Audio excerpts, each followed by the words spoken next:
The other important update here is that the GST Council meet is all set to take place on the 17th of December, with the Council likely to issue a clarification on the eligibility conditions for cess duty on SUV cars.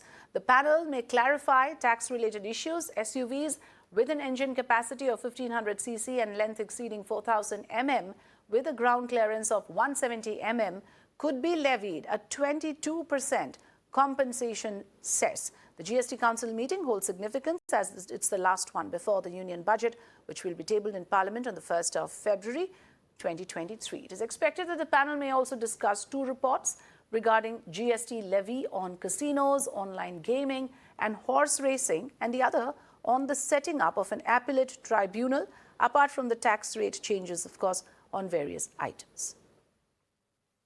So as we know that the GST Council meeting is slated to be held on December 17th via video conferencing. Now what the sources are confirming to us that in this meeting the GST Council is like to provide a clarification on the GST cess on SUV cars. Now remember earlier itself in the 21st GST Council meeting, the cess on SUV cars was allowed to be increased from 15% to 22%.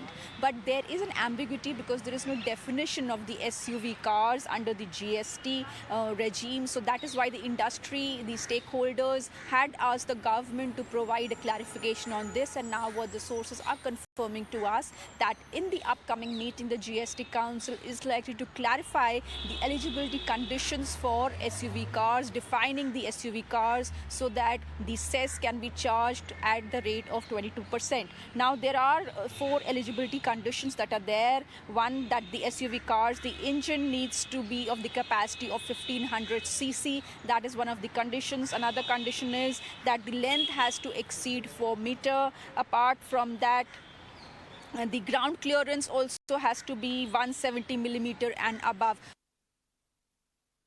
Let's turn our focus to